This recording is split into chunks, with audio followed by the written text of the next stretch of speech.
Hello, the students of MBA of Dr. B.R. Ambedkar Open University. Today we are going to discuss about fiscal policy, which is a lesson in your business environment.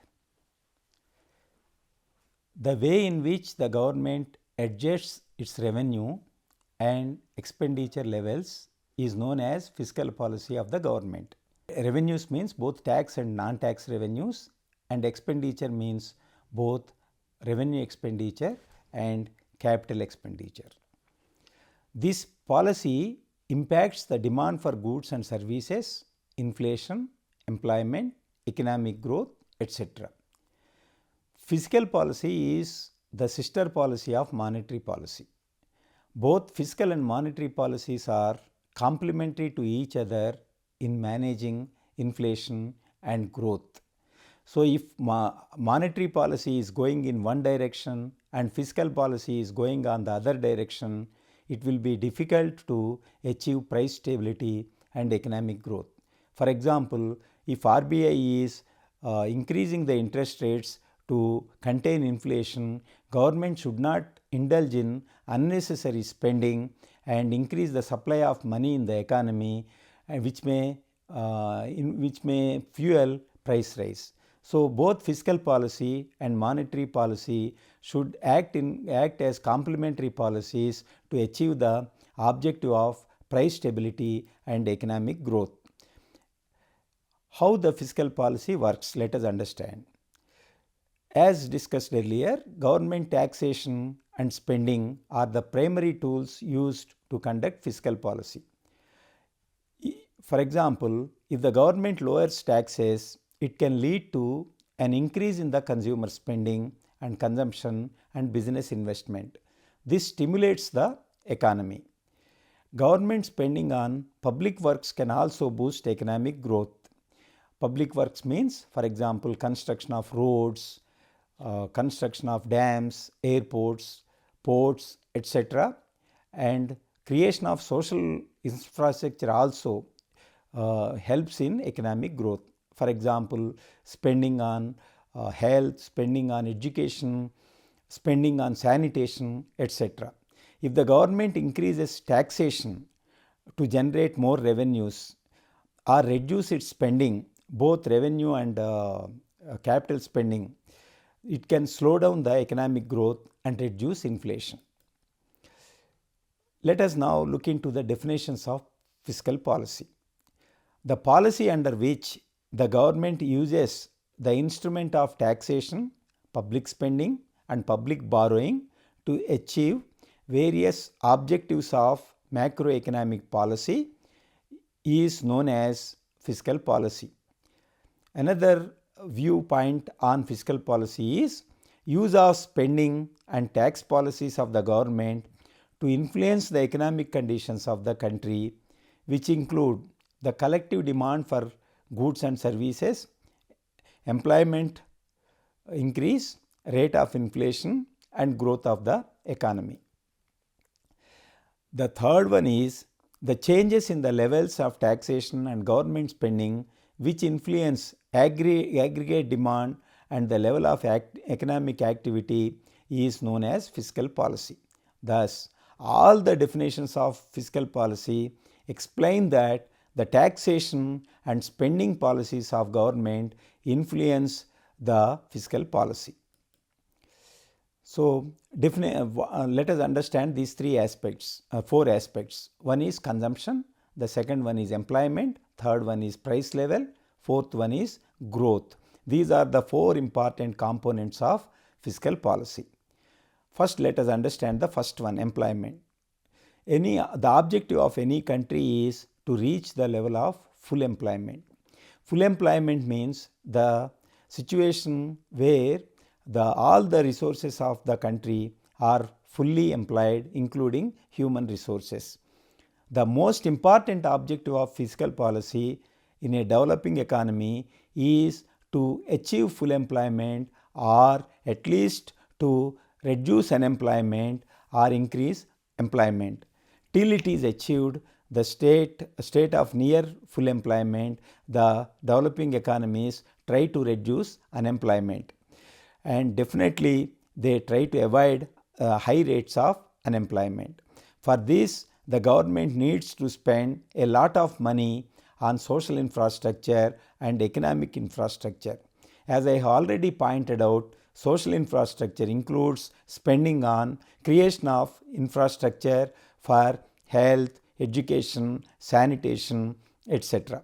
Economic infrastructure includes construction of roads, ports, airports, mines, etc. For example, the central government in the recent budget allocated 10 lakh crores for creation of public infrastructure. So they have used the policy of investment in roads, ports, airports to increase the efficiency of supply chain. Public expenditure helps to increase demand, output, and employment. And in fact, public expenditure acts as a boost to increase the private investment. So private investment can be encouraged both by increasing the public expenditure and also by encouraging private investment, direct investment by tax concessions, cheap loans, subsidies, etc. In the rural areas, micro and small enterprises are also given encouragement in the form of tax concessions, in the form of subsidized loans, etc., to increase employment. And the second aspect of fiscal policy, objective of fiscal policy, is price stability. Inflation is a permanent feature in a developing economy, because always the developing economies will have deficit budgets. They spend more than what their revenues are.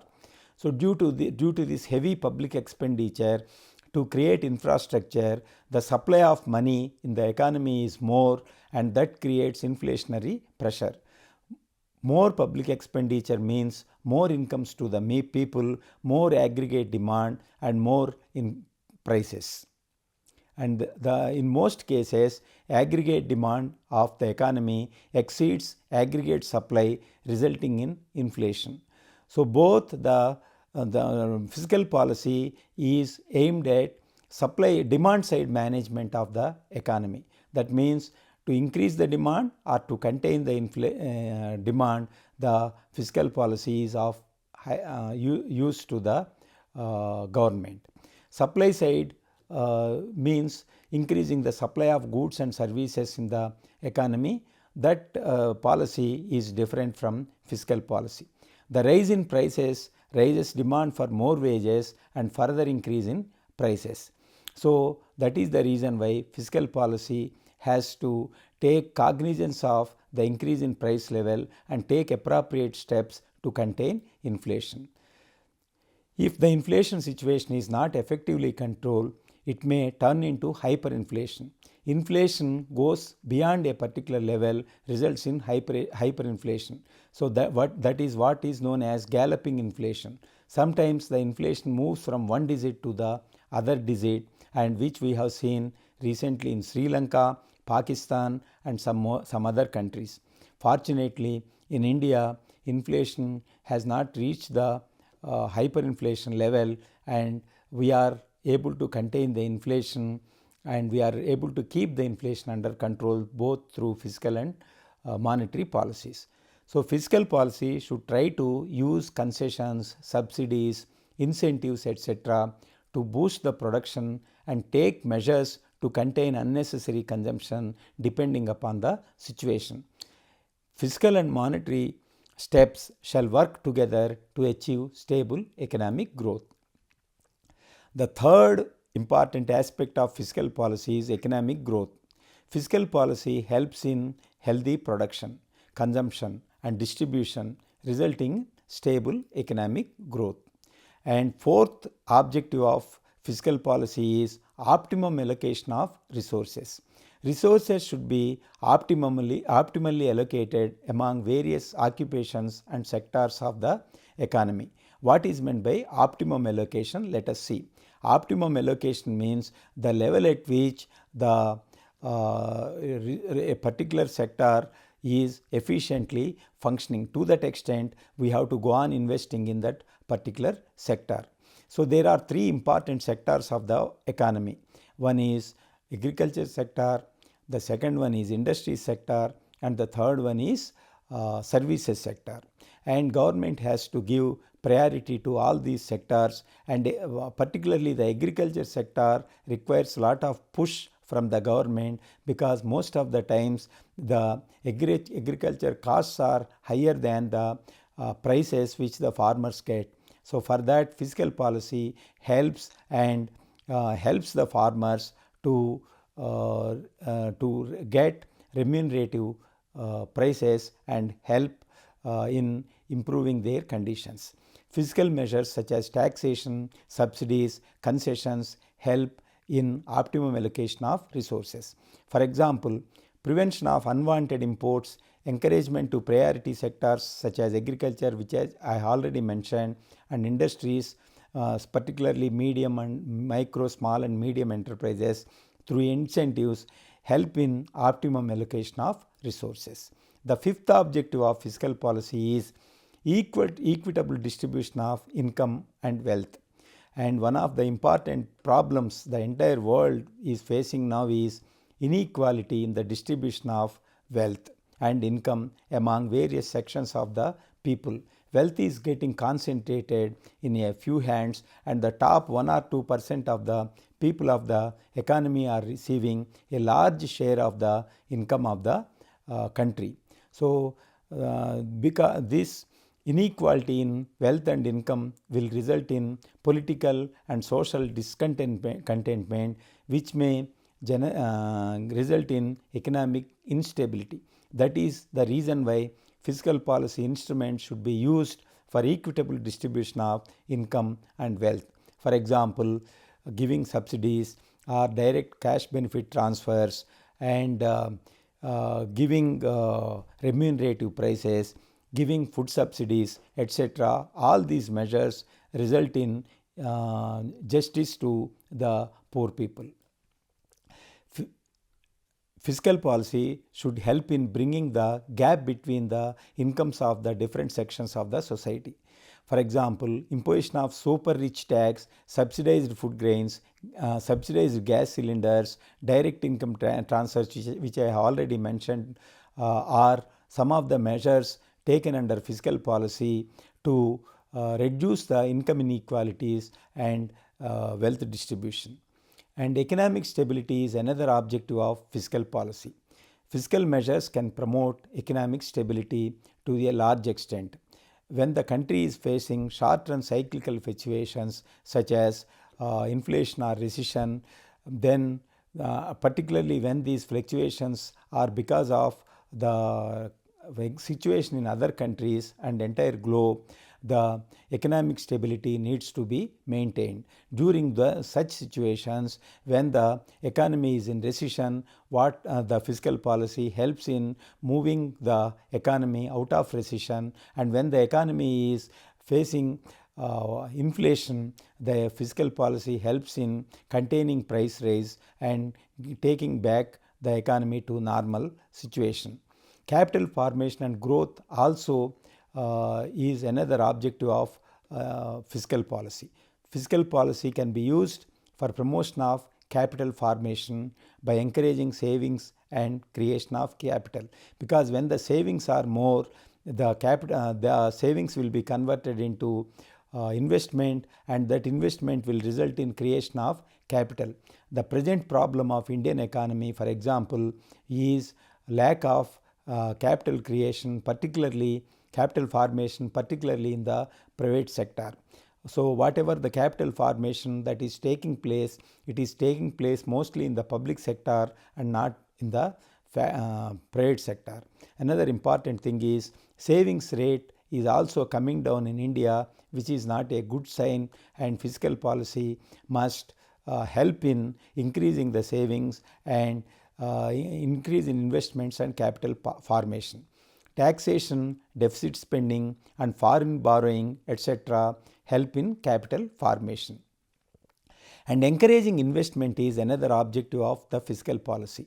Fiscal policy can help in acceleration of the rate of investment in the public as well as in private sectors of the economy.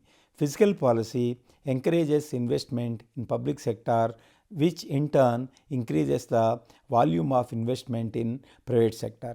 That, as I already pointed out, this is what exactly happening in India, and government is investing lot of money in economic and social infrastructure, and which may help in increasing the investment by private sector.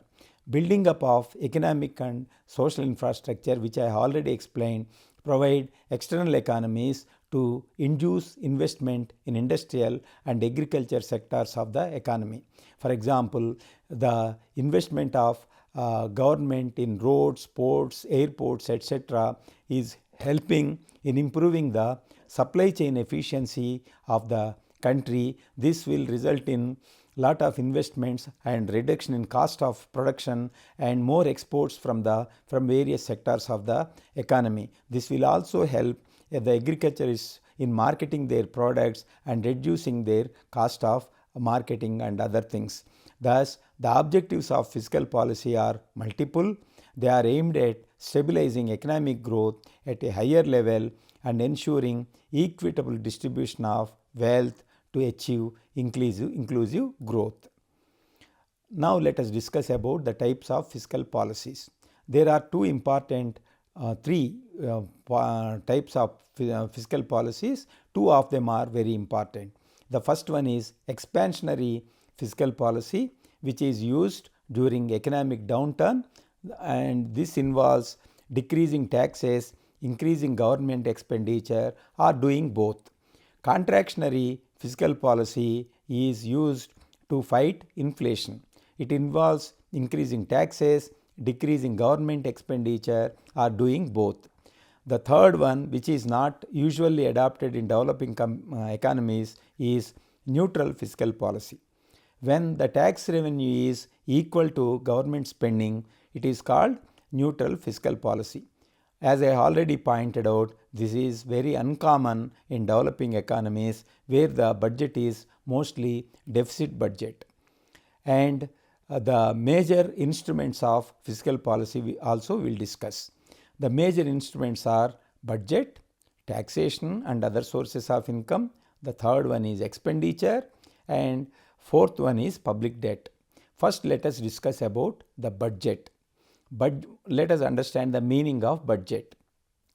Budget is an annual statement presenting the revenues and spending for the coming financial year. There are three types of budgets. One is surplus budget, second one is deficit budget, and third one is balanced budget. Surplus budget is a rare thing in a developing economy. Some argue that when the government debt is very high during the periods of economic growth, the government may pay back a part of the debt by indulging in surplus budget, and this reduces the burden of interest payments and help the future generations. However, any reduction in government spending may hurt the growth.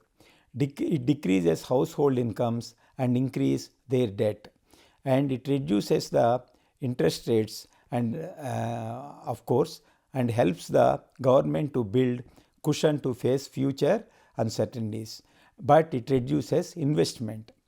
Let us understand deficit budget. When government spending is more than its income, it is known as deficit budget.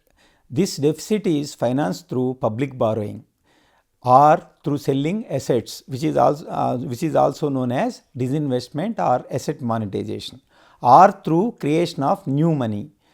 The difference between the total revenue of the government and the total expenditure of the government is called fiscal deficit, and it is measured as a percentage of GDP. So, when the government is adopting deficit budget, the fiscal deficit will increase. Any increase in fiscal deficit will result in inflationary pressure, and the government should be cautious about the fiscal deficit of the economy. And the deficit budget is used to meet the financial requirements of the government during emergencies such as war and to control economic fluctuations. It is also used to mobilize resources for planned economic development and to raise the level of effective demand in the economy and to remove unemployment, poverty and income inequality, etc. And there are some adverse effects of fiscal deficit financing. These adverse effects include rise in prices, that means inflation, ineffective in fighting the unemployment. Sometimes the deficit budget is ineffective in fighting the unemployment problem because in most of the developing economies, the unused capacities of production are less, and when the unused capacities of production are not there, increase in government spending may not help in increase in production, increase in employment, etc. And sometimes there are market imperfections, and whatever the government pumping the money into the market, that may not help in reviving the economy. And lack of entrepreneurship and infrastructure bottlenecks also come in the way of government objective of deficit financing. Wage earners and fixed income group people suffer on account of reduction in purchasing power because of inflation when the government adopts deficit financing, and this resulting in inequality in distribution and income of people. And let us understand about balanced budget. Balanced budget is based on the notion that government should increase the taxes to get more money and reduce expenditure to make the budget balanced. But many argue that the budget should be expansionary, particularly in developing economies, to spur growth. So now let us discuss about the instruments of fiscal policy. The first instrument of fiscal policy is taxation and other income. So changes in taxes affect the consumer income, and changes in consumption lead to change in real GDP. Taxes are the main source of income to the government. The ideal tax GDP ratio is 25%, and the non-tax revenues are also becoming an important part of the government revenues. The non-tax government revenues include interest receipts of the government on the loans given to the state governments and others, and dividends and profits received from public sector companies, RBI, etc., and levy of user charges on the people for the public services used by the government. These are the important sources of revenues to the government. And let us come to the expenditure of the government. Expenditure of the government can be divided into two parts. One is plan expenditure, the other one is non-plan expenditure. These expenses are now called revenue expenditure and capital expenditure.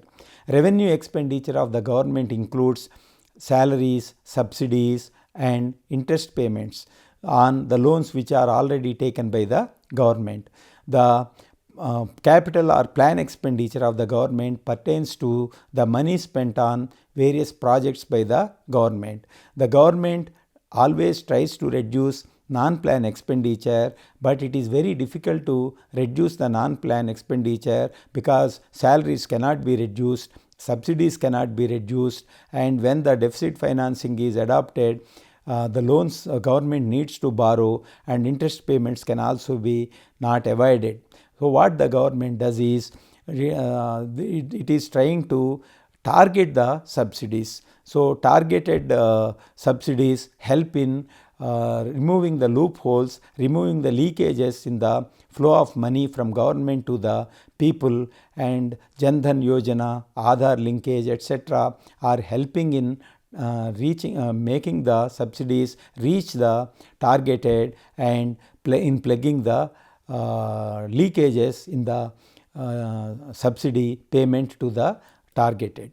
And the next one, third one is public debt. Public debt is also an important source of resources for government, and whenever the government wants money, it goes for borrowing money from the public, and this public debt is also measured as a percentage of GDP. But one of the defects of public debts is government borrowing is when the government enters the market to borrow money, that will create lot of pressure on the existing resources, and that will result in increase in interest rates, and private sector may suffer. And now let us discuss about various types of deficits. The first one is revenue deficit. Revenue deficit means the difference between the revenue income and revenue expenditure. Revenue deficit signifies that government earnings are not sufficient to meet normal functioning of the government. That means whatever the revenue, tax revenue and non-tax revenue which the government is getting, it is not able to meet its salaries and other administrative expenses with that income. That means the government is using a part of the capital receipts which are borrowed from the public to meet the current needs, current revenue expenses, which is not good for the country. And the other way in which the revenue deficit can be met by the government is through sale of its assets. That is what is happening in the country now. Many state governments are also now selling away the public assets to meet their current revenue needs. The second type of deficit is fiscal deficit. Fiscal deficit is the difference between total revenue and total expenditure of the government. As I already mentioned, so total revenue of the government includes both tax and non-tax revenue, and total expenditure of the government includes both capital and revenue expenditure. So when the gap between these two is more, the fiscal deficit is more. And the higher fiscal deficit results in debt trap and inflation. So debt trap means borrowing to repay the earlier loans. For example, many governments now they are borrowing to meet the gap in revenue expenditure and revenue income, and also to meet the payment of interest on the earlier borrowings. This will result in debt trap, and high fiscal deficit also results in the inflation. The third type of deficit is primary deficit.